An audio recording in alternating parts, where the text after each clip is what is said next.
Hello, my name is Corey Smith. This is my introduction for special education for school leaders. I'm 37 years old. I have been married for 11 years. This is my wife, Nicole. We have two children, Eli and Cora. You can see them here in a pretty recent picture. Eli's almost 4, Cora's almost 2, and they're with our foster dog, Daniel. I've been teaching for a total of 10 years. This is my first school. It's Gleason School. It was a pre-K through 12 school, about 500 kids in a small town in rural West Tennessee, which is where I'm originally from. Not Gleason, but I'm from West Tennessee. Then we moved to South Korea. After 1 year of teaching at Gleason, we taught in Korean public schools. We taught English as a foreign language to Korean students.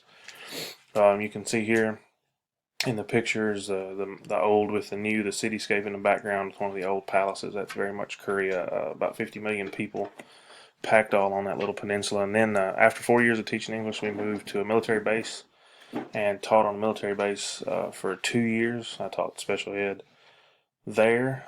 We left Korea and moved to a very small community in southern Utah called Navajo Mountain, and that picture is the actual mountain, and that dirt road is the actual road that we had to drive on for a lot of it.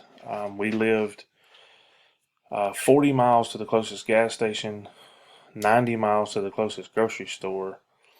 My school only had 30 kids. There was only 5 teachers.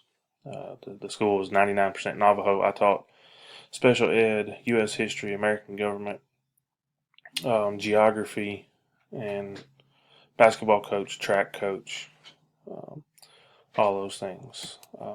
Currently, we live in Memphis, Tennessee. Memphis, of course, is famous for Sun Studio, the Gibson Museum, rock and roll in general, the Civil Rights Museum. This is Lorraine Motel, where Dr. Martin Luther King was assassinated. This has now been turned into the National Civil Rights Museum. Of course, the Memphis Grizzlies. And I currently teach at Germantown High School, which is a big change. About 2,000 kids. I teach inclusion English 1 and 2.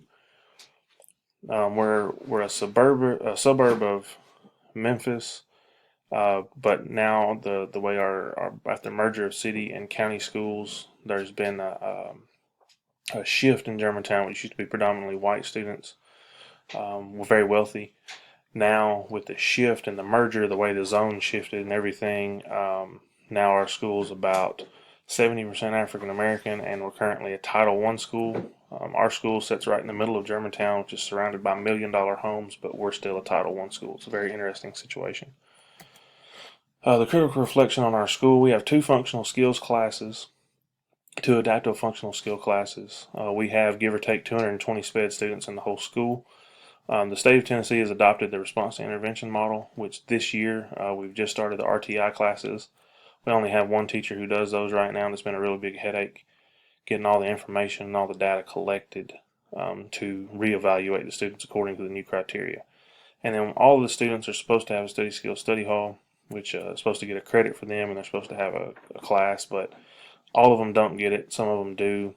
It's kind of a help in my mind. I really like it for parents to try to talk parents into giving that to their kid if their kid really struggles a great deal. Now, students are on academic consult. I don't recommend they go in there. They can use that credit for another class and move on. But students who may be on the borderline between going to college or working, sometimes the study skills study hall can help them do that.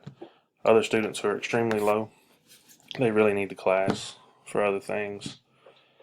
Overall, there's 10 of us, I believe, in our department. 4 FS and 4 FS AFS teachers, and 6 of us do inclusion with math, biology, geometry, and then the English 1, 2, 3, and 4. And then this year we're talking about doing away with co-teach English 3 and 4 because the census is that by this time, the way this class is adapted, the students just don't need it at that level. The critique, what we really do in the classroom is I work with the oldest tenured teacher in Shelby County. He's been teaching for 43 years, I believe, almost all of them in our school. 41 of those are all at Germantown High School. He teaches English 1, obviously been doing that forever. And then the other person I teach with is a brand new teacher. She's 3 years old. She's actually a race car driver on the side. She wasn't even trained to be a teacher. She just kind of took the job, and they gave her a very hard job teaching English too.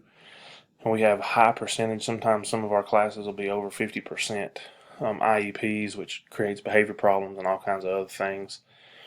Um, we modify the tests and the assignments. We may chop down the amount of assignment or cut questions off of a test, but because we're kind of stuck strict to the state standards, we don't have an opportunity to adapt a lot of stuff. The students get extra time on assignments, extended time on tests, and I really have to fight and advocate for that because a lot of gen ed teachers don't understand that some of this work the students just cannot do unless they have the extra time. Or sometimes there's just certain things that they cannot do. I have a student who reads on about a first grade level. Some of them read in the first percentile, second percentile, and we ask them to write a research paper that's, 5 pages long. That's just not going to happen. So sometimes I really have to get in there and dig and fight for the kids to try to get people to understand we haven't had an alternate assignment for this and get everything done. That's my introductory presentation. I hope you guys enjoy the class. I look forward to learning from everybody. Thank you.